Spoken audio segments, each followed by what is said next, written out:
돌아가시고 자비로우신 살아계신 우리 아버지 하나님, 영원한 죄와 사망에서 우리를 구원해 주시고 하늘의 소망 두고 주님의 썩지 아니할 영광을 위하여 살아갈 수 있는 은혜를 주신 것 감사드립니다.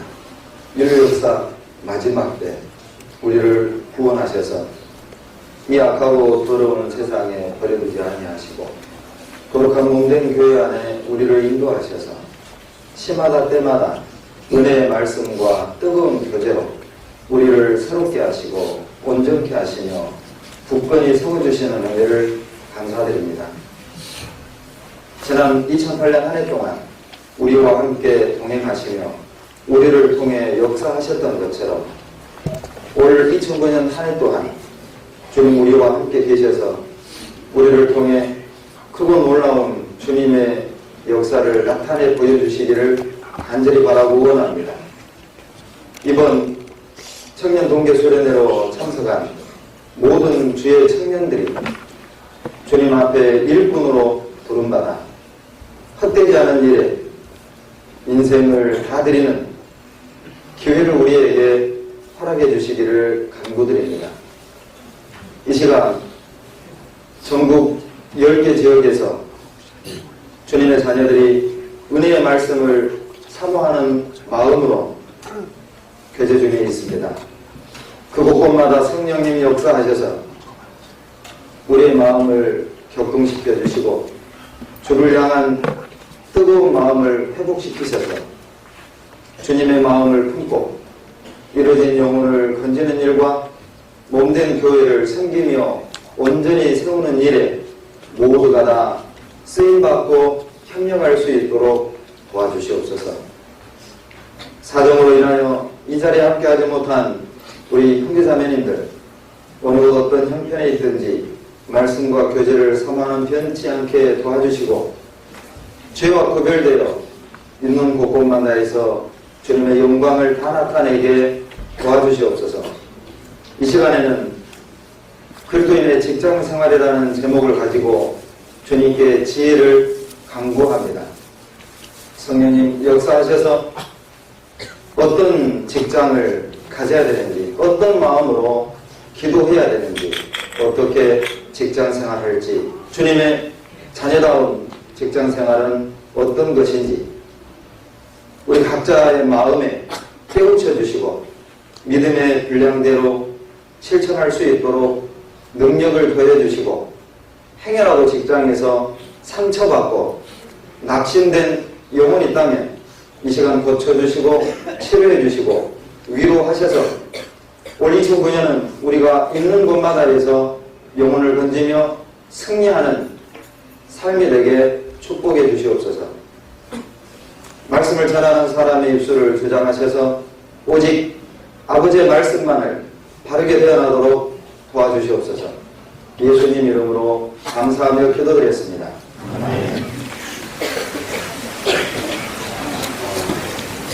대학생 손 들어보세요. 대학생. 많이 계시네요. 네. 대학생 안 같은 분도 계세요. 아직 졸업을 못 하셨군요. 직장인 손 들어보세요. 현재 직장 생활하고 있는. 네, 있습니다. 네. 그러면 실업인 손 들어봐요. 실업 다 말고 직장을 구하시는 분, 네, 구하시는 분, 괜찮아요. 건강하게 감사합니다. 대부분이 직장 생활을 하고 있는 분들 위주로 함께 하신 것 같습니다. 우리 그리스도인들의 신앙생활에 큰 영향을 끼치는 세 가지 사건이 있는데 그것은 결혼, 그리고 직장, 그리고 이사. 이 세 가지가 실은 우리 그리스도인들의 신앙생활에 아주 큰 영향을 끼치고 있습니다. 누구를 만나는가, 무슨 일을 하는가, 어디에 사는가. 실은 이것들이 우리의 신앙생활에 긍정적이면서 또는 부정적인 영향을 끼치고 있습니다. 그 중에 오늘은 직장 생활에 대해서 함께 생각해 보기를 원합니다. 그래서 오늘은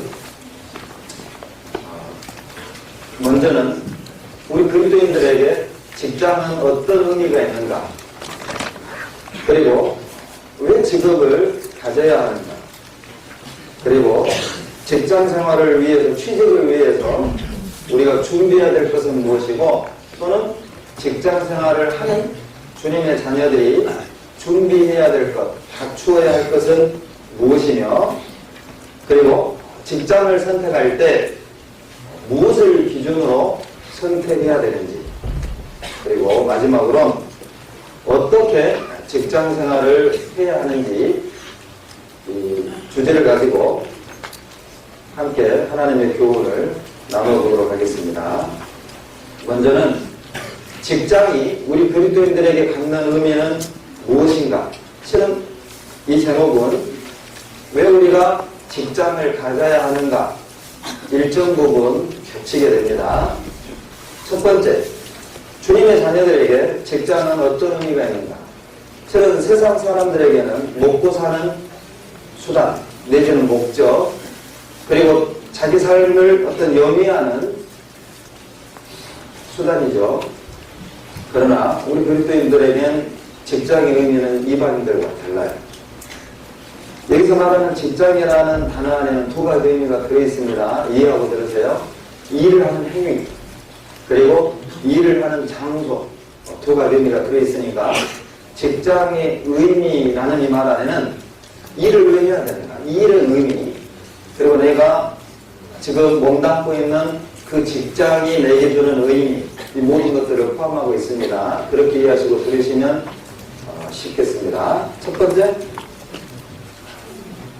직장이 우리에게 주는 의미는, 일이 우리에게 주는 의미는 뭐냐면, 일이란 하나님이 우리에게 안식과 기쁨과 영광을 주시기 위한 통로라는 거예요. 통로. 하나님은 일을 통해서 우리에게 안식을 주시고 기쁨을 주시고 영광을 주시기를 원하셔요. 하나님도 6일 동안 창조의 일을 하셨죠. 그리고 7일째 안식하셨어요. 실은 6일 동안 일하시고 7일째 안식하는 하나님의 모습은 실은 우리에게 주는 교훈이 있습니다. 안식할 수 있는 자격은 누구에게 주어지죠? 예, 일하는 사람입니다. 일하는 사람만이 안식의 즐거움, 안식의 기쁨을 경험할 수 있는 거예요. 일하지 않는 사람은 안식의 기쁨을 경험할 수가 없지요. 노는 사람에게 내일 또 온다. 이제까지 놀아왔던 사람에게 내일도 안식이다. 그건 안식이 아니에요. 고문입니다. 제 개인적으로는 저도 구직을 위해서 한 6개월 정도 텀이 있었던 때가 있었어요. 물론 인사 관련 대기 중이었는데요. 제 개인적으로 참 힘들었던 때가 그 6개월였던 것 같아요. 결혼을 하고 이제 발령을 대기하면서 6개월 동안 주어진 시간이 정말 힘들었던 시간이었던 것 같아요. 세상에서 가장 힘든 일이 있다면 노는 거. 이건 놀아본 사람만 압니다. 그러니까 노는 것만큼 힘든 건 없어요. 노는 것만큼 마음에 무거운 건 없습니다. 일하는 것보다 실은 노는 게 훨씬 더 힘들거든요. 하나님이 우리에게 일을 주셨어요. 그것은 우리에게 수고와 슬픔을 경험하게 하기 위함이 아니라, 일을 주셨다는 것은 안식을 주시겠다는 하나님의 약속이 들어있는 거예요. 동전의 양면과 같습니다. 수고와 안식은 동전의 양면과 같은 거예요. 수고와 고통스럽게 일하는 것이 없다면 기쁨을 누리는 안식도 없는 거예요. 그렇다면 일하는 걸 두려워해서도 안 되고, 행여라도 내가 하는 일이 정말 힘들고 어려운 일일지라도 그것을 고통으로, 피할 짐으로 생각할 것이 아니라, 내가 고통받은 것만큼 내가 힘든 일을 하는 것만큼 하나님이 주시는 영광도 기쁨도 안식도 크고 깊다는 걸 알아야 됩니다. 이런 일이 우리에게 주는 하나님의 의미를 이해하지 못하면 사람들은 조금만 힘들면 피하기를 원해요. 항상 하는 기도가 주여 이 잔을 내게서 맨 잠만 옮겨달라고. 먹을 생각을 안 해요. 그거 언제 먹어? 내 뜻대로 되지 않고 아버지의 뜻대로 되기를 원하나이다. 실은 이 믿음까지 끌어올리는 건 상당히 힘든 거예요. 수고와 안식은 동전의 양면입니다. 출애굽기 20장 보시죠.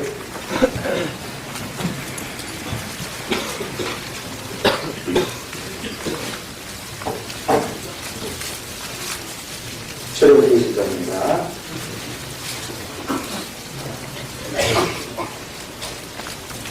9절입니다. 9절, 10절 다 같이 읽겠습니다. 엿새 동안은 힘써 내 모든 일을 행할 것이나 제 7일은 너의 하나님의 안식일인즉 너나 내 아들이나 내 딸이나 내 남종이나 내 여종이나 내 육축이나 내 누난에 이거하는 백이라도 아무 일도 하지 6일 동안은 힘써서 일하라는 거죠. 여러분 일을 할 때는요 대충 하면 안 돼요. 여러분 직장 생활할 때는 대충 술렁술렁 하면 안 됩니다. 눈가림 하듯 그렇게 일을 하면 안 돼요. 힘써서 일해야 됩니다.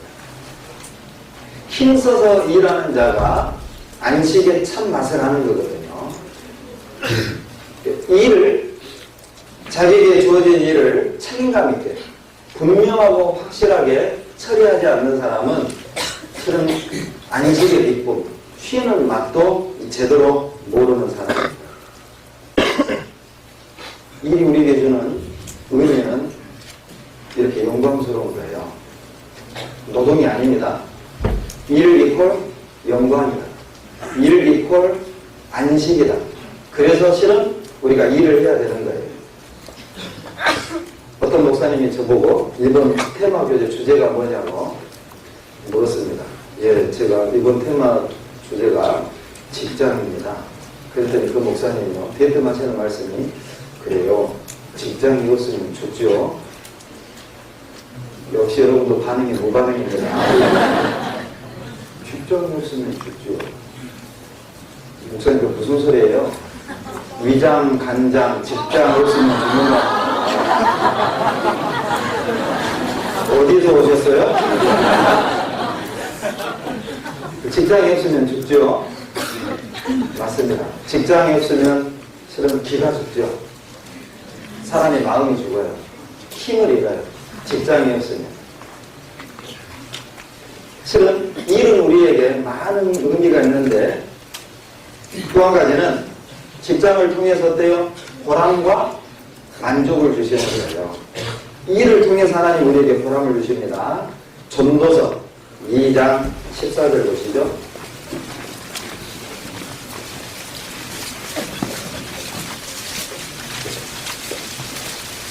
전도서 2장 24절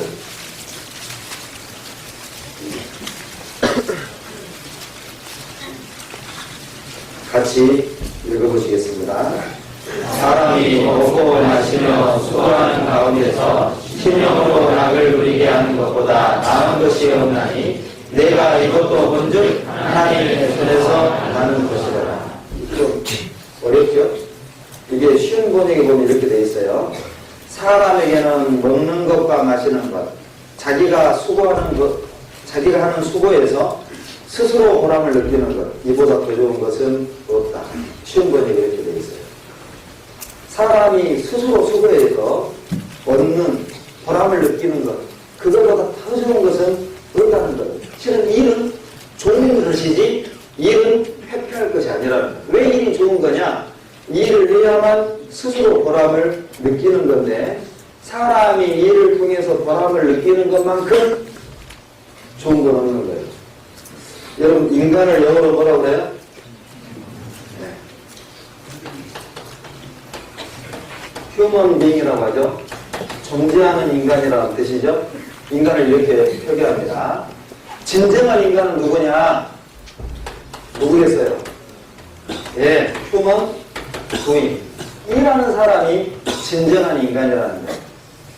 일을 통해서 보람을 느끼고, 일을 통해서 존재 가치를 느끼고, 일을 통해서 자기가 사는 낙을 누리는 거예요. 이거보다 좋은 건 없는 거거든요. 그러니까 일하는 것보다 좋은 것은 없어요. 일은 우리에게 그런 의미가 있습니다. 우리가 자칫 잘못하면 하나님을 믿는 사람들 중에 요행을 바라는 사람들이 있어요. 그러죠? 뭐 학생은 대학생들은 어때요? 실컷 놀고, 그러죠? 주일날 가서 봉사하고, 찬양의 밤 준비하느라고 공부도 안 하고, 그리고 시험 볼 때는 어때요? 봉사했으니까 하나님이 도와주시겠지. 하나님 그런 사람 안 도와주죠? 그 요행을 바라는 거예요. 어때요? 시험 볼 때 여러분 뭐라고 기도하세요? 취직시험 볼 때. 하나님 생각, 모르는 문제 나오면 어때요? 답을 생각나게 해주십시오. 그런 기도하시는 분들 계시죠? 오늘 오전 말씀 중에 응답하지 않는 것도 응답입니다.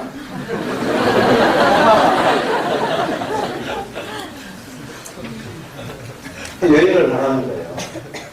취직 직장에서도 성실하고 책임감 있게 일하지 않고 내가 하나님의 자녀니까 하나님이 어때요? 더 좋은 환경의 직장으로 그리고 승진시켜 주시고 좋은 어때요? 성과를 도와주실 거예요. 실은 그건 요행입니다. 하나님은 도깨비 방망이 가네요. 하나님의 축복은 도깨비 방망이 가네요. 하나님의 축복이 뭐냐면 자기 일에 최선을 다한 사람. 우리가 수고한 것에 대하여 정확하게 수고한 것만큼 갚아주시는 것이 하나님의 축복이라는 걸 잊으면 안 돼요. 사람들은 하나님의 축복하면 어때요? 자기가 해야 할 일을 하지 않고 그저 교회만 열심히 다니면 나머지 건 하나님이 절로 주시는 것처럼 생각을 하는데 그건 하나님의 축복이 아니라는 거예요. 그건 도깨비 방망이에요. 하나님의 축복은 교회 안에서 해야 될 일과 직장에서 해야 될 일과 학교에서 해야 될 일과 가정에서 해야 될 일을 충성되게 행할 때 그 사람에게 하나님이 그대로 갚아주신다. 수고한 대로 갚아주시는 것. 그것이 하나님의 축복입니다. 전도서 5장 18절 보시죠. 전도서 5장 18절 같이 읽겠습니다. 사람이 하나님의 주시나 그 일평생에 먹고 마시며 해 아래서 수고하는 모든 수고에서 낙을 누리는 것이 선하고 아름다움을 내가 보았나니 이것이 그의 군복이라. 이게 다른 번역에는 자기의 일에 만족을 느끼는 것이 제일 좋은 일이다. 이것이 인간의 운명이다. 이렇게 번역이 되어 있어요. 자기 일에 만족을 느끼는 것. 이게 제일 좋은 거고 실은 그것이 아름다운 거예요. 땀을 흘리고 일하는 사람. 일하다가 땀을 훔치며 잠깐 휴식을 취하는 그 모습. 실은 그것만큼 아름다운 건 없어요. 여러분 정상적인 신앙생활이 뭐죠? 학생은 학업에, 직장인은 직장생활에, 주부는 가정생활에 부름받은 위치에서 자기에게 주어진 역할을 충실히 행하는 것. 그것이 정상적인 신앙생활이거든요. 정상적인 것만큼 안정된 건 없잖아요. 하나님 오실 때 정상적으로 사는 것만큼 아름다운 게 없는 거예요. 일해야 될 청년이 놀고 있다. 주위를 보는 사람들로 어때요? 불안하게 하잖아요. 가정주부가 살림을 하지 않고 장반에 누워 맨 조명발 아래 서 있다. 이것도 불안하잖아요. 그러니까 자기 역할에 충실하는 것, 그게 정말 아름다운 거거든요. 무슨 일을 하느냐가 그 사람의 가치를 정하는 게 아닙니다. 그 사람이 어떤 일을 하느냐가 그 사람의 수준을 정하는 게 아니라 그 그 사람이 어떤 목적을 가지고 일을 하느냐, 어떤 마음을 가지고 일을 하느냐, 그것이 곧 그 사람의 수준이고 그 사람의 어때요? 가치가 정해지는 거예요. 세상 사람들은 저 사람이 어떤 일을 하느냐에 따라서 높게 보기도 하고 낮게 보기도 하죠. 그러나 하나님은 그렇게 보지 않아요. 어떤 마음을 가지고 그 일을 하느냐는 거예요. 사람들이 존경하는 어때요?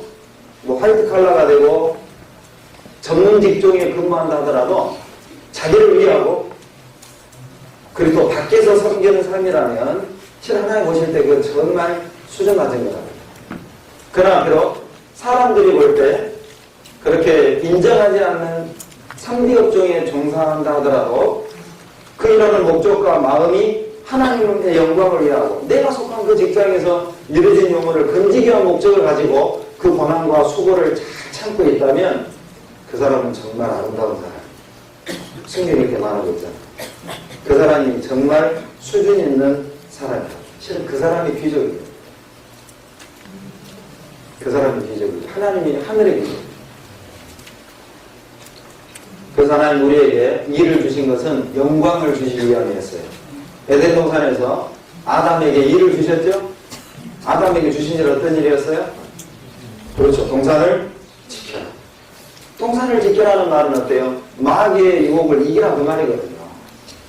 마귀가 동산 안에 하나님의 자연의 질서를 깨뜨리고 하나님과 인간과의 관계를 깨뜨릴 걸 하나님 아셨기 때문에 지켜라. 하나님과 인간과의 관계를 지키고 그리고 또 하나님이 세우신 우주의 질서를 지켜라. 실은 아담이 순종하는 게 지키는 거거든요. 아담이 하나님 말씀에 순종했다면 하나님과 인간과의 관계도 그대로 이 질서를 유지할 수 있었고 그리고 또 이 우주 만물도 그 질서를 유지할 수 있었어요. 그러나 아담이 그 일을 제대로 못한 겁니다. 하나님이 맡기신 일을 제대로 못했죠. 하나님이 아담에게 일을 맡기신 이유는 영광을 주기 위함이었어요. 사단을 이기고 하나님의 거룩한 영광을 주시기 위함이었습니다. 실은 오늘날 우리에게도 동일합니다. 아담에게는 동산을 지켜라. 우리에게는요. 너의 마음을 지켜라. 잠언 4장 23절에 무릇 지킬 만한 것보다 더욱 내 마음을 지켜라. 왜요? 과거에는 태초에는 에덴 동산에 있는 아담을 넘어뜨렸지만 오늘날 사단은요. 우리 마음에 생각을 넣어서 하나님과 우리 관계를 어긋나게 만드는 거예요. 하나님 주시기 원하시는 영광을 어때요? 받지 못하게, 누리지 못하게 만드는 겁니다. 그래서 아담이 순종했다면 실은 그 하나님의 영광을 다 누릴 수 있었어요. 그 결과, 불순종의 결과 창세기 3장 19절에 내가 땀을 흘려야 먹을 것을 얻으리라. 저주가 생긴 거예요. 땀을 흘려 수고하는 일이 생긴 겁니다. 그전에는 땀 흘릴 일이 없었어요. 에덴 동산에서 농사 지을 일이 있어요. 목축할 일이 있어요. 하나님이 주시는 걸 그냥 먹고 누리기만 했으면 돼요. 그러나 불순종의 결과 땀을 흘려야 했습니다. 오늘날 우리에게도 동일합니다. 하나님 우리에게 영광을 주시기 위해서 일을 주셨는데 말씀에 순종하면서 그 일을 해야 되는데 우리도 만약 그 말씀 밖에서 이 세상 일을 해나간다면 불순종 가운데 이 세상 일을 해간다면 우리도 무수한 땀을 흘리게 될 거예요. 고생길이 시작이 되는 겁니다. 하나님이 정해놓은 길을 가지 않으면 실은 고생길이거든요. 그것을 하나님 우리에게 교훈하시는 겁니다. 그리고 두 번째는 직장의 의미는 범죄의 대가죠. 범죄의 대가로 우리에게 땀 흘리는 일이 시작이 되는 거예요. 그리고 또 한 가지 의미는 일은 삶의 목적이 아니라 생활의 수단이라는 것. 이걸 잘 알아야 됩니다. 이것을 마음에 온전히 새기지 않으면 살다 보면 정신없이 일하다 보면 이 일이 목적인 것처럼 돼버리는 거예요. 그러죠? 내가 하고 싶은 일, 이 세상에서 성공하고 싶고 누리고 싶고 그러한 것들이 우리 마음에 가득 채워지는 거예요. 그리고 이 일이 나에게 전부가 되고 목적이 되는 것처럼 살아갈 성향이 우리에게는 다분히 있습니다. 이걸 새겨야 됩니다. 그래서 마태복음 4장 4절에 예수께서 대답하여 가라사대 기록되었으되 사람이 떡으로만 살 것이 아니요 하나님의 입으로 나오는 모든 말씀으로 살 것입니다. 말씀으로만 살 것이라 하지 않았어요? 떡으로만 살 것이 아니요 하나님 입으로 나오는 말씀으로 살 것입니다. 이 말은 떡도 필요하다는 말이에요. 떡을 먹어야 말씀을 먹을 힘이 있죠. 그렇죠? 일을 해야 됩니다. 왜요? 말씀을 먹기 위해서요. 우리가 직장생활하는 목적은 말씀을 위해서, 하나님의 뜻을 이루기 위해서, 그것이 우리가 일을 하는 목적인 거예요. 그래서 직장은, 일하는 것은 목적이 아닙니다. 수단입니다. 하나님의 뜻을 이루기 위한 수단이지 그 일을 목적처럼 여기고 살지 말라는 겁니다. 요한복음 함께 찾아보시죠. 6장 27절. 요한복음 6장 27절.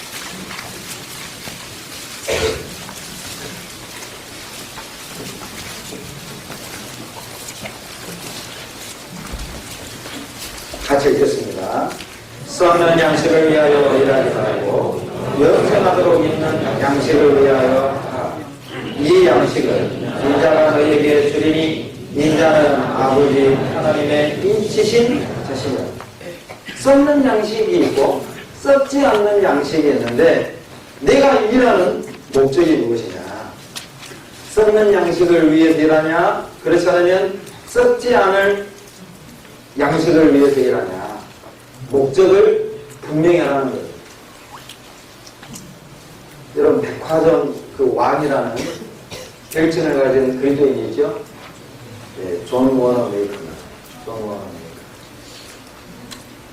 그분은 우리나라 1908년도에 서울 YMCA 건물을 그분이 지어주셨어요. 그 사람은 미국 대통령이 최신부 장관 자리를 부탁을 했을 때 조건을 달았습니다. 주일날 교회학교 교사 활동을 하는 것을 보장해야만 내가 장관 돼줄 합니다. 그게 그 사람의 조건이었어요. 그 조건을 단서로 장관 자리를 수락을 했어요. 그 사람은 백화점의 회장으로서 주일만 되면 기차를 타고 자기 고향에 가서 교사 활동을 하는 거예요. 주일학교 교사를. 직원들이 회장한테 건의를 했다는 겁니다. 회장이 주일 제일 바쁜 때가, 백화점이 제일 바쁠 때가 주일인데 그때 자리를 비우면 어떡하시냐고 건의하는 임원들을 향해서 이 워런 네이커가 한 말은 이보게, 내 본업은 주일학교 선생님이었어요. 실은 이 사람의 본업은 백화점이 아니었던 거예요. 이 사람의 본업은 아이를 가르치는 교사. 이게 내 본업이다. 여러분 본업은요? 이 사람은 일을 하면서 자기가 왜 일을 하는지 그 목적을 늘 잃지 않았어요. 이 사람의 좌우명이 인생의 표어가 있는데 하나님을 의지하라. 트러스트인가? 하나님을 의지하라. 그리고 실천하라는 겁니다. try. 마음만 먹지 마라. 실천해라. 그리고 toil. 대충 일하지 말고 땀 흘려서 일하라는 겁니다. 땀 흘려라. 그리고 think. 생각하라.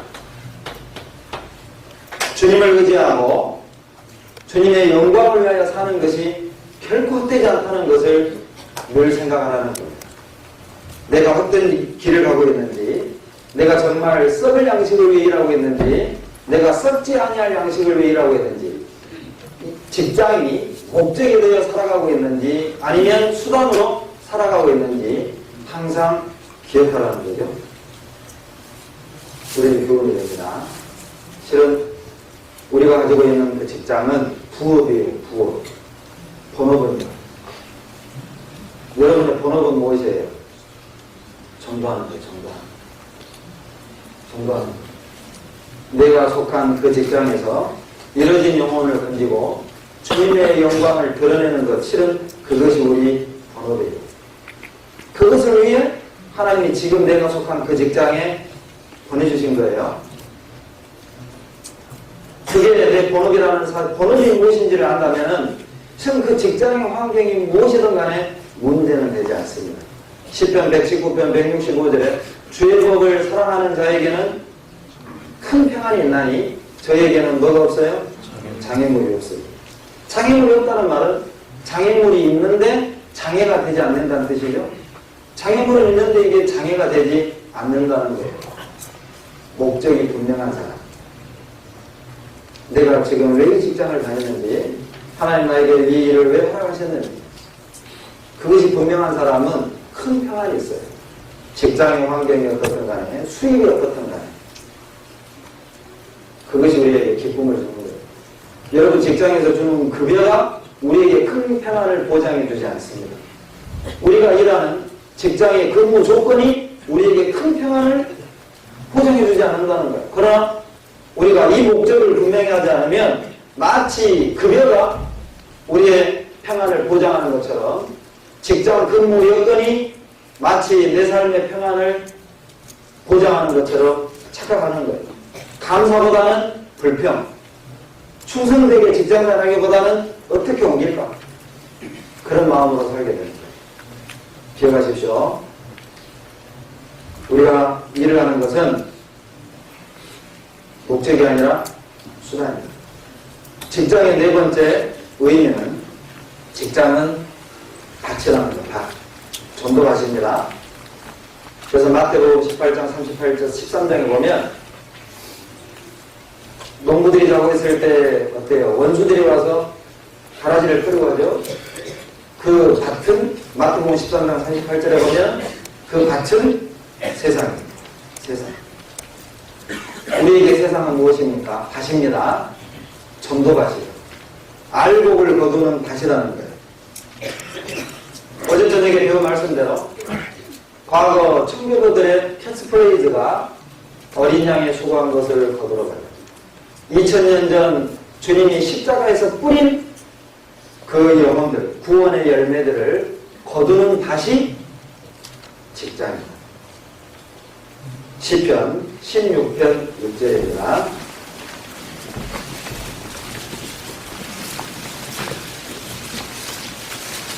시편 16편 6절.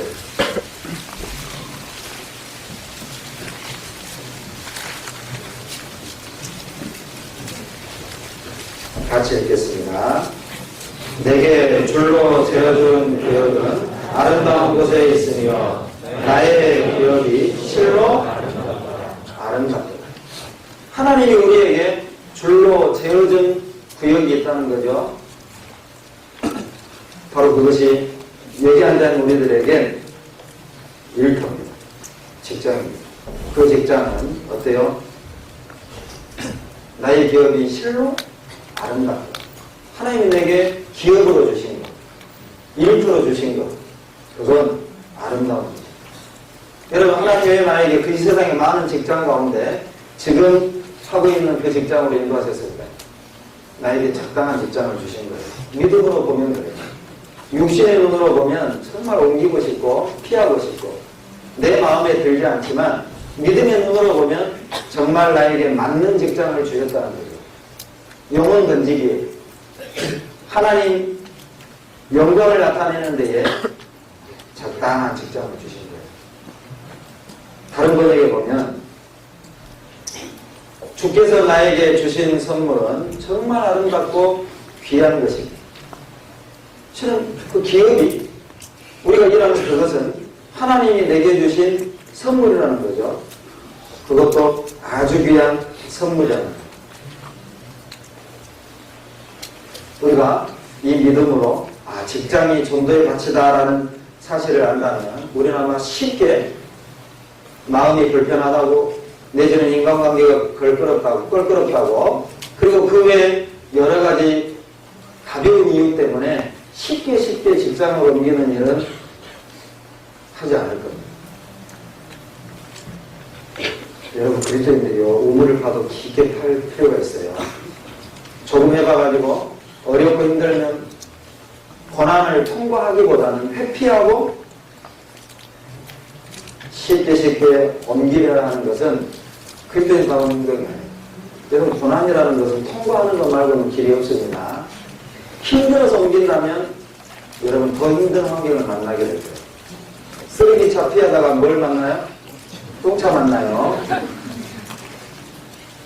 곰을 피하다가 사자 만나는 거예요. 고난이란 통과하는 것 말고는 길이 없어요. 직장은 인도의 가치입니다. 마태복음 28장 19절 쳐다보시겠습니다.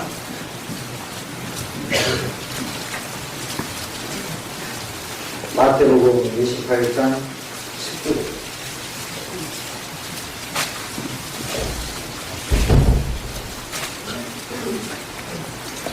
같이 읽겠습니다.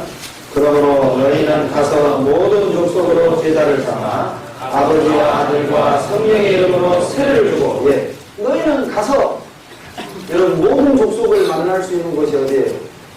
큰 직장이죠. 그렇죠? 우리가 어디를 가서 모든 족속 이방인을 만나겠어요? 지금 우리가 하루에 가장 오랜 기간 머무는 곳이 어디예요? 직장입니다. 길게는 10시간, 12시간. 그러잖아요. 그 직장에서 일을 하잖아요. 우리가 가야 될 곳이 바로 그 일터입니다. 거기에 가서 우리가 일하는 목적은 제자를 삼기 위해서예요. 어찌 보면 여러분 우리는 다 선교사입니다. 해외에 파송된 일꾼들만 선교사가 아니라 우리는 다 선교사예요. 우리 선교지는 내 직장이죠. 여러분 도구의 소명이 요겁니다. 베루프 소명이라는 뜻이에요. 그런데 저 베루프가 실은 직장을 의미하는 단어이기도 합니다. 그러니까 하나님으로부터 보내심을 받은 곳, 거기가 어디냐? 직장이라는 거죠. 그게 실은 과거 그리스도인들의 생각이었습니다. 직장은 죄 짓는 곳이 아니에요. 직장은 내 꿈을 펼치는 곳이 아니라 직장은 내가 하고 싶은 것을 누리는 수단이 아니에요. 직장은 어떤 것이냐? 보내심을 받은 선교지. 그것을 잊으면 안 돼요. 죄 짓는 곳이 아닙니다. 그렇다면 우리가 하는 일은 다 거룩한 직업인 거예요. 실은 이 관점에서 본다면 우리는 다 성직자예요. 여러분 성직자가 누구예요? 목사, 전도사만 성직자입니까? 그렇지 않아요? 누가 성직자죠? 복음을 위해 이르진 영혼을 던지고 하나님의 뜻을 세우고 하나님 영광을 위하여 일하는 사람, 실은 그 사람이 성직자입니다. 우리가 그 마음가짐으로 일한다면 우리는 다 거룩한 일을 하는 거예요. 우리의 직업은 다 거룩한 직업인 겁니다. 직장은 가치입니다. 그리고 또 하나의 의미는 직장은 훈련소. 하나님 우리를 연단하고 우리의 믿음을 확장시키고 우리의 믿음을 굳건히 세우는 훈련소가 직장입니다. 여러분 훈련받는 장소는 편한 곳이에요? 힘든 곳이에요? 힘든 곳이에요. 네, 힘든 곳입니다. 형제들은 대부분 군대 가죠? 대부분입니다. 다 가는 게 아닙니까? 신의 아들은 안 갑니다. 군대 가면 어때요? 먼저 신병교육에 입소를 합니다. 그렇죠? 가진 훈련을 받아요. 유교훈련도 받고 각계전투 훈련도 받고 별훈련 다 받죠? 유교훈련 받을 때 어때요? 이리저리 피할 생각하고요. 어떻게 하면 빠져볼까? 어떻게 하면 좀 쉬어볼까? 그런 자세로 훈련받는 사람은 진짜 고통이에요. 훈련 자체가 번역이에요. 오늘 아침 홍 목사님 말씀대로 마음이 없는 사람은 어때요? 주일이 되면 또 주일이야? 그러죠? 그런 마음 자세로 훈련받는 사람은 또 훈련이냐? 항상 훈련이거든요. 훈련은. 여러분 직장은 부대에서 훈련을 받을 때, 유교훈련 받을 때 즐겨야 됩니다. 즐겨야 돼요. 이왕 대린 몸하고 막 굴려야 됩니다. 훈련이 즐거워요. 그런 마음은 죽었다 생각하고 뭐 베린 몸하고 즐겨봐요. 그런데요, 이런 마음, 내가 우리 집에서 어떤 사람인데, 내가 직장에서 어떤 위치인데, 내가 여기서 이런 데고 갔냐, 그 사람은 내가 더 맞아요. 훈련이 더 힘들어요. 그러나 그거 다 접고 집에서 뭐 어떻게 배워봤던, 직장에서 어떻게 배워봤던 간에 훈련장에선 똑같아요.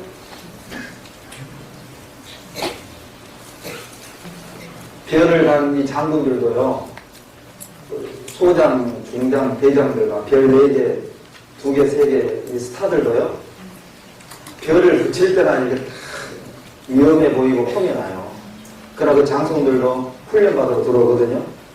장성들 훈련시켰던 교관이었던 형제님 얘기 들어보면요, 계급장 다 떼는 겁니다. 별 다 떼고. 그리고 평상 훈련복 입어요. 그러면 세상에 그 스타들이요, 훈련하다가 쉬는 시간에 짤짤이하고 짤짤이 별들이 즐기는 거예요. 별 달았을 때랑 소장이지. 지금은 훈련된 거예요. 교관한테 내가 누군데, 내가 투스타다 원스타다 간통합니다. 더블립니다. 저기요, 여러분 직장 그래서 주신 거 하나님, 잠언 27장 보시죠. 짤짤이 알아요? 전문 용어인데. 잠언 27장 17절.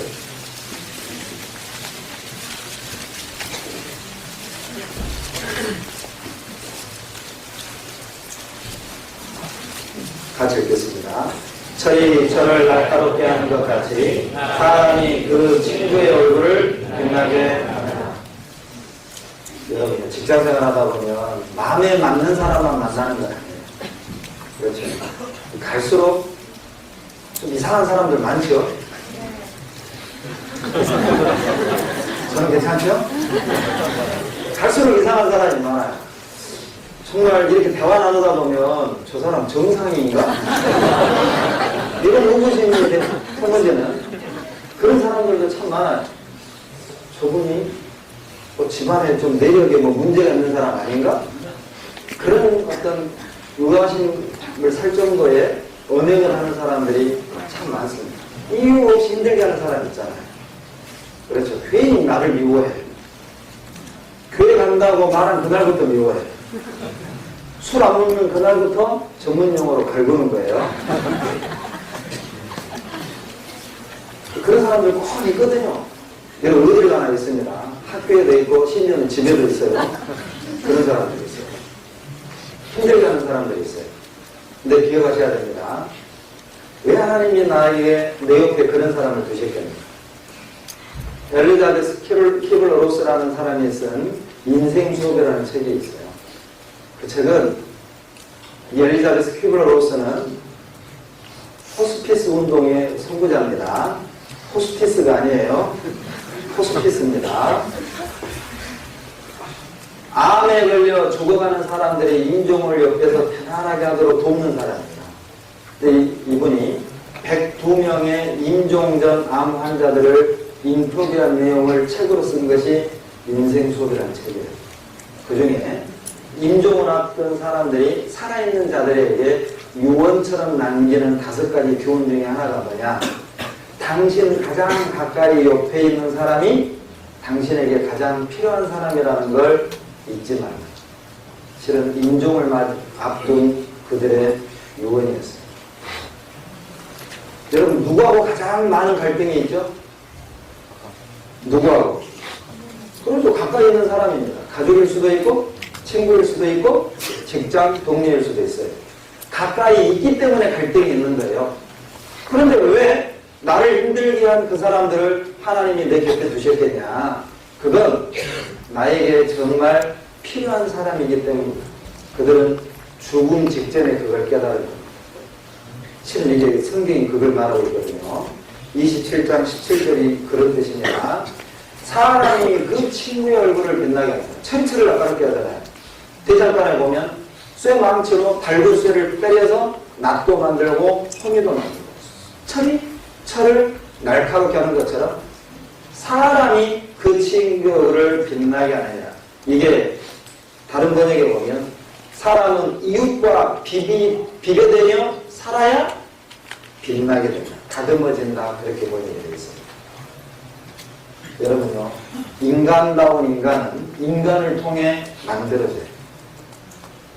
원한 사람도, 성격이 특이한 사람도 직장생활 하면서 그런 까다로운 상대를 만나고 나를 힘들게 하는 사람을 통해서 하나님이 나를 다듬는다는 사실을 기억해야 됩니다. 나를 힘들게 하는 사람을 왜 나만 미워할까라고 생각할 게 아니라 하나님이 저 사람을 통해서 나를 다듬고 있다라는 관점으로 보셔야 된다는 거예요. 여러분, 요셉은 자기 형들에게 팔려갔어요. 엄마는 다르지만 아버지는 같아요. 피가 같은 형들이 요셉을 돈 주고 팔았습니다. 요셉의 반응은 어땠습니까? 이런 가정해봐요. 여러분의 친가족이 여러분을 단돈 한 20만 원 받고 저 신앙동 무인도 섬에 새우가게로 팔았다. 여러분 어떻게 세월을 보낼 것 같아요? 오늘 동교수님이 안 오죠?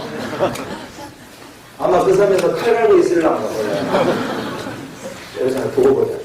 그러나 요셉은 그렇지 않았어요. 창세기 45장 5절에 보면 하나님이 우리 가족을 살리려고 앞서 보냈습니다. 하나님이 하신 거로 믿었어요. 문제가 안 된 거예요. 정말 우리 같으면 평생 한이 될 수 있잖아요. 그렇죠? 어찌 보면 정신병에 걸릴 수 있는 일이에요. 형들에게 팔려나간다. 배신당했다. 요셉은 기네스북에 오를 만한 인물이잖아요. 최초의 인에서 선교했던 그 선교사님 간증을 듣고 제 개인적으로 도전이 됐어요. 그 식인종들에게 복음을 전하러 간 겁니다. 이분이.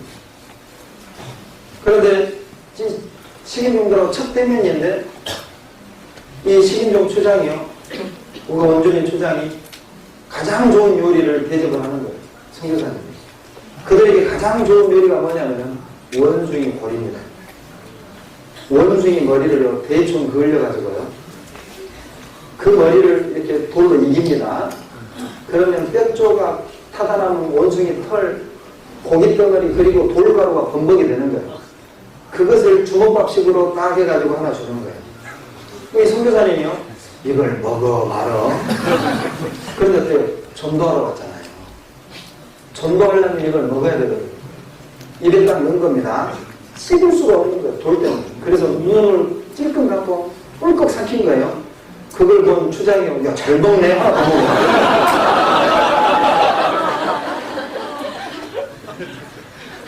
주님의 영광을 위해서는 우리가 뭘 못해요. 그렇잖아요. 우리가 뭘 못하는 가리면 안 됩니다. 주님이 내게 주신 일 가운데 전도할 수 있고 교제할 수 있고 복음 전할 수 있는 일이면 그만인 거죠. 더 원하지 마세요. 더 원하지 말아요. 우리가 뭘 원하겠어요. 그렇잖아요. 그리고 반드시 전도인과 교제하고 일을 잡으셔야 됩니다. 전도인과 교제하라. 그리고 이제 마지막 5번째. 어떻게 직장생활 할 거냐? 정직하셔야 됩니다. 여러분요. 청교도들의 3가지 생활 원리가 있습니다. 첫 번째가 정직이에요. 정직. 청교도들은 정직을 최고로 삼았습니다. 지금도 미국 사람들한테요. 정치인들의 섹스 스캔들은 용서를 해주지만 정치인들이 거짓말하는 건 용서 못해요.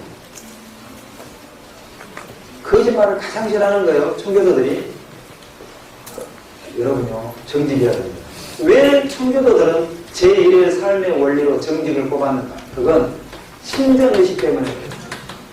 내가 어디에 있든지 간에 하나님 앞에 하나님 앞에 서 있는 나를 생각한 거예요. 직장에서든 가정에서든 학교에서든. 그러니까 어때요? 속일 수가 없고 거짓을 말할 수가 없잖아요. 정직한 것. 겉과 속이 같은 거예요. 신정의식입니다. 그리고 두 번째 생활원리가 근면입니다.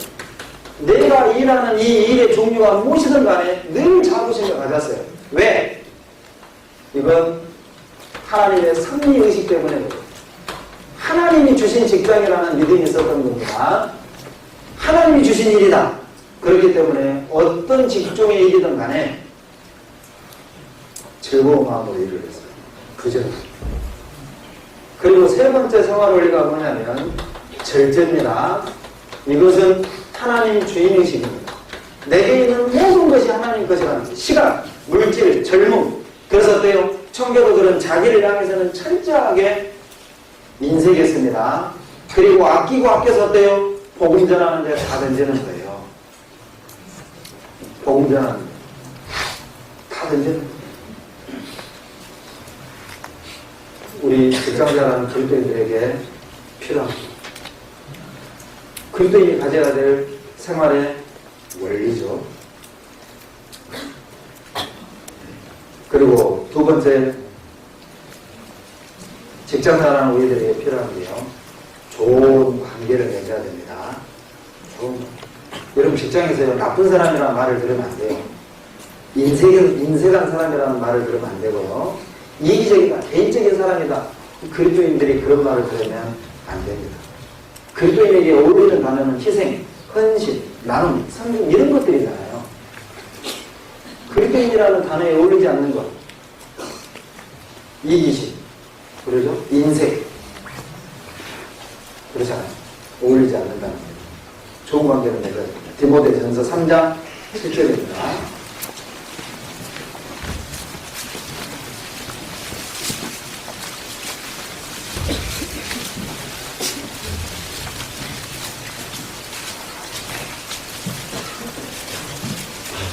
디모데전서 3장 7절 같이 읽겠습니다. 또한 의인에게 주고 선한 증거를 얻은 자라야 할지니 비방과 악의 원매에 빠질까? 예, 하나님의 일꾼을 세울 때, 장로를 세울 때 또 하나의 조건이 뭐냐면 이방인들에게도 인정받는 사람이에요. 저 사람 참 좋은 사람. 그 증거를 받아야 됩니다. 여러분 직장에서요. 우리 형제자매들이 정말 저 사람 그리스도인이다. 이런 좋은 관계를 맺어야 됩니다. 근데 이제 직장 때문에 상담하다 보니 술 때문에 물어오는 분들이 참 많아요. 지난번에도 어떤 청년이 상담하러 왔는데 너무 들어가고 싶은 직장이었어요. 2명을 뽑는데 최종적으로 이제 3명이 합격이 되거든요. 이제 마지막 면접을 보는데 3명 뽑는데 4명이 합격이 된 거예요. 마지막 면접을 보는데 자기보다 나이 많은 어떤 분하고 같이 이렇게 앉아서 면접을 보는데 면접관의 질문이 이거였답니다. 주량이 얼마냐? 그랬더니 옆에 있던 아가씨는 당당하게 나 소주 2병이요. 자네가 놀란 거예요. 그렇게 안 보이는데 잘 먹는다. 그러면 자네는 주량이 어떻게 되나? 그 질문에 자네가요. 저는 술은 못 먹지만 어디를 가든 분위기를 주도하는 분위기 메이커입니다. 말 잘했죠? 그런데 떨어졌어요. 그리고 이분이 이제 낭망돼가지고 낙심돼가지고 찾아온 거예요. 그게 탁 걸린 거예요. 앞으로도 면접할 때 계속 그런 걸 물어볼 텐데 저거 목사님 이런 경우 뭐라고 대답해야 됩니까? 여러분 뭐라고 대답해야 돼요? 주량 2병이라고 해야 돼요? 뭐 이왕 부르면 한 10병 하지 뭐 한 말을 하던가 아니면 알코올 중독이라고 하죠?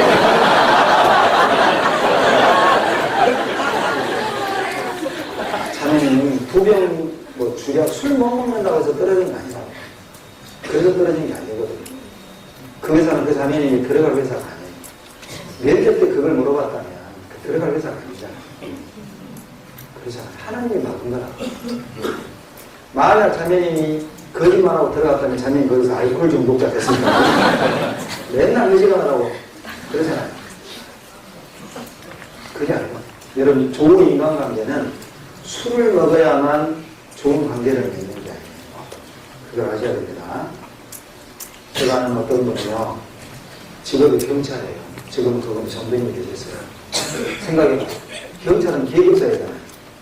이제 막 취직돼가지고 이제 초년병 입사하고 환영 파티를 하는 거예요. 경찰서장부터 계급순으로 딱 간다는데 그 형제는 제일 끝자리입니다. 서장이 건대 하는데 이 형제가 갑자기 벌떡 서서요. 저는 가슴으로 먹겠습니다. 가슴에다 탁 붙는 거예요. 분위기 어떻겠어요? 형사들 얼굴이 저 고문실로 보내.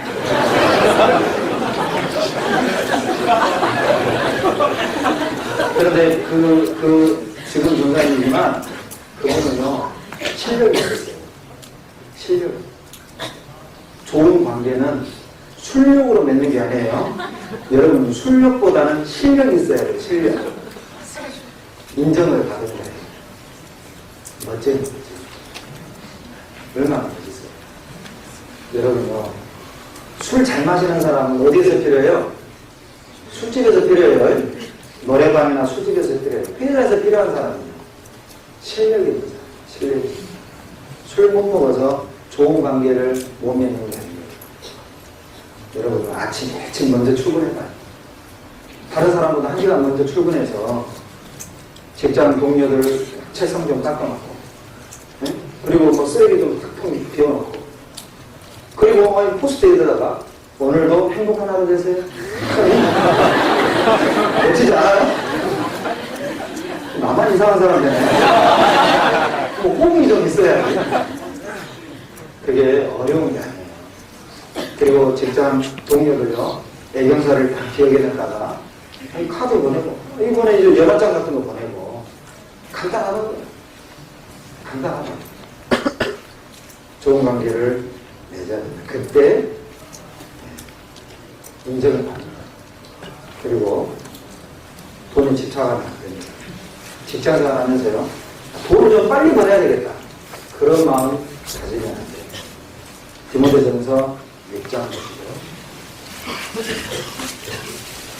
질문에, 제가 7가지 질문을 받았거든요. 대부분 말씀 안에 들어있기 때문에 말씀으로 쭉 해드리고 마지막 질문을 받겠습니다. 디모데전서 6장 9절에 9절, 10절 같이 읽겠습니다. 부활을 하는 자들은 시험과 올무와 여러 가지 어리석고 때로운 정욕에 떨어지나니 곧 사람으로 침륜과 멸망에 빠지게 하는 것이라.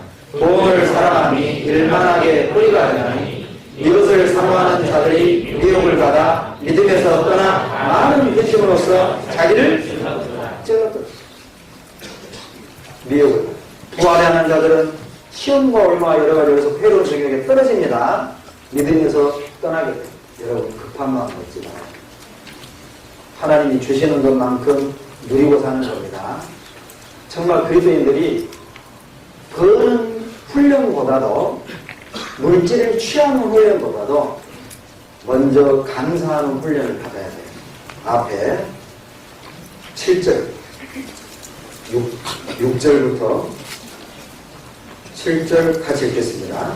그러나 지족하는 마음이 있으면 경건이 큰 이익이 되느니라 했습니다. 여러분, 누가 부자죠? 많이 가진 자가 부자가 아니에요. 지족하는 사람이 부자예요. 만족하는 사람이 부자입니다. 여러분, 올해 부자 되세요. 부자 되세요. 만족하세요? 그 사람이 부자입니다. 속히 구하고자 하는 자는 형벌을 면치 못한다고 잠언 28장 2절에 말합니다. 속히 구하기를 원치 말아요. 그리고 또 한 가지는 만족하셔야 됩니다. 돈을 사랑치 말고 있는 말을 족한 줄로 알라. 히브리서 13장 5절 말씀이죠. 정녕 너와 함께하라. 있는 말을 족하게 하십시오. 그리고 성실해야 됩니다. 골로새서 3장 22절 보시죠.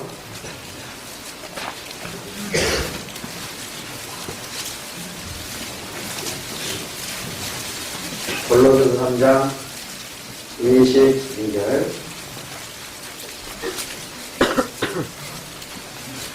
같이 읽겠습니다. 종들아 모든 일에 육신의 상대들에게 순종하되 사람을 기쁘게 하는 자와 같이 농간에만 하지 말고 오직 주를 두려워하여 성실한 마음으로 하라. 종들아 성실한 마음으로 하라. 성실한 마음이 어떤 마음이냐? 시작과 끝이 같은 마음이에요. 사장이 있을 때나 없을 때나 동일한 마음. 그것이 성실한 마음입니다. 변함없는 마음이에요. 어떤 건축회사 사장이 몇십 년을 같이 했던 목수에게 마지막 오다를 줬대요. 마지막 정년이 내일 모레인데 집 한 채만 지어달라고. 이제 마지막 집을 지으면서 이 목수가요, 너무너무 짜증나는 거예요. 세상에 내일 모레 정년인데 끝까지 일시키네. 그리고 대충 집을 지은 거예요. 다 지었습니다. 그리고 사장이 그 집에 그 목수를 데려갔어요.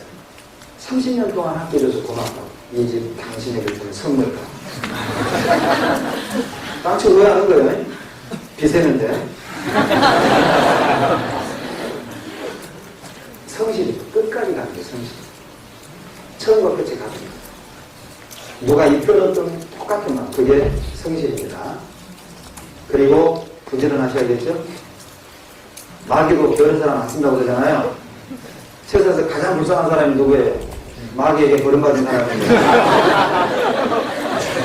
얼마나 비참해요. 부지런하셔야 돼요. 항상 지각하는 사람 있죠? 이 보면 꼭 지각하는 사람이 지각이에요. 아니 좀 30분만 좀 일찍 일어나면 되는데 왜 지각하냐면 늦게 자거든요. 다른 짓하고 늦게 자는 거예요. 일찍 주무셔야 돼요.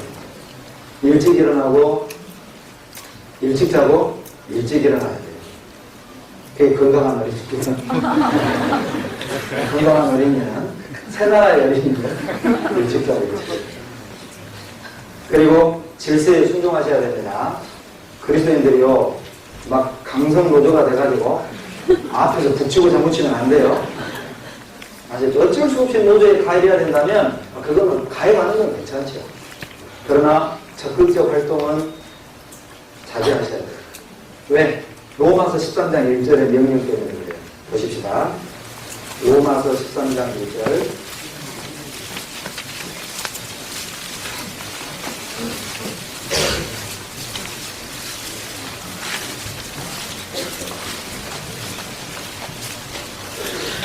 장 1절 같이 읽겠습니다. 각 사람은 위에 있는 권세들에게 굴복하라 했습니다. 권세는 하나님께로 나지 않음이 없어요. 하나님의 세운 사람들입니다. 거기에 순종하라. 불의를 저지르는데요. 여러분 착각하면 안 돼요. 우리가 그 회사에 들어가는 이유는 그 썩어빠진 회사를 정화시키기 위해 들어간 게 아니에요. 뭐하러 들어갔어요? 우리는 전도하러 갔다고요. 썩은 회사를 정화시키러 들어간 게 아니라 전도하러 들어가고 그 목적을 잊으면 안 돼요. 그럼 우리가 할 일이 아니에요. 그리고 베드로전서 2장 13절에 14절에 인간의 세운 제도에 순종하라고 그랬잖아요. 하나의 명령입니다. 순종하셔야 돼요. 그리고 잦은 이직을 자제하셔야 됩니다. 직장 옮기는 거 말이죠. 어떤 분이면 부당하대. 회사가 부당해. 급여도 제대로 안 주고 배우도 제대로 안 해주고 복지도 뭐 괜찮고 그래서 나는 이제 일 못하니까요. 야곱이었다면 어떻게 했을까요? 야곱이 만약 내 직장 다니면 야곱은 어떻게 했을까요? 이렇게 했을 겁니다. 창세기 31장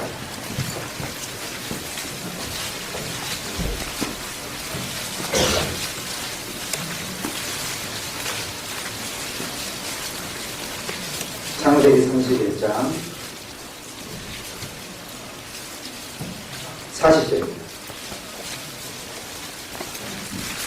내가 이와 같이 낮에는 더위를 무릅쓰고 밤에는 추위를 당하며 눈 붙일 겨를도 없이 지내었나이다. 내가 외삼촌의 집에 거한 20년에 외삼촌의 두 딸을 위하여 14년, 외삼촌의 양떼를 위하여 6년을 외삼촌을 봉사하였거니와 외삼촌께서 내 품삯을 10번이나 뭐예요? 변역하셨습니다. 야곱의 외삼촌 라반이 어때요? 20년을 야곱을 부려먹는데 세상에요. 완전히 빼먹은 거 다 빼먹은 거예요. 눈붙이는 겨를도 없이 일시키고 10번이나 어때요? 약속한 급여를 제공하지 않았어요. 이때 노동증이 있었다면 고발하면 들어가는 거예요. 라반이. 그러잖아요. 그럼에도 불구하고 야곱은 수일처럼 여긴 겁니다. 한마디 대꾸도 없었고 불평도 없었어요. 그렇잖아요. 그런데 결과적으로는 하나님이 다 주셨잖아요. 여러분요. 하나님이 움직이실 때까지는 나는 기다려야 돼요. 하나님이 움직이기 전에 내가 먼저 움직이면 하나님은 역사하지 않아요. 또 아셔야 됩니다. 어떤 부당한 대우, 그래서 급여적인 것, 환경적인 것, 복지적인 것들이 부당하게 대우할지라도 기다려야 돼요. 기도하세요. 그리고 마지막으로 이성에 주의해야 됩니다. 그래서 직장생활 하다가 이방교를 하는 분들이 참 많습니다. 하라는 일은 안 하고 눈 맞아가지고. 왜요? 좁은 공간에서 오랫동안 같이 있다 보면 괜히 정들거든요. 여러분 주의하셔야 돼요. 어떤 목사님이 멋진 표현을 하더라고요. 구원 안 받은 사람은 전부 다 뭐다? 시체다. 여러분 이런 사람이 있다고 가정합시다. 얼굴은 배우준이요. 네? 몸매는 누구라 해야 될까요? 소영 선수. 박재현? 박태환. 몸매는 박태환. 얼굴은 배용준이고 돈은 이건희.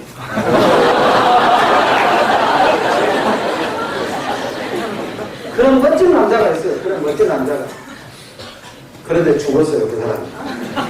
그 죽은 시체하고 입 맞춰요, 못 맞춰요? 못 맞추죠. 그렇게 보셔야 됩니다.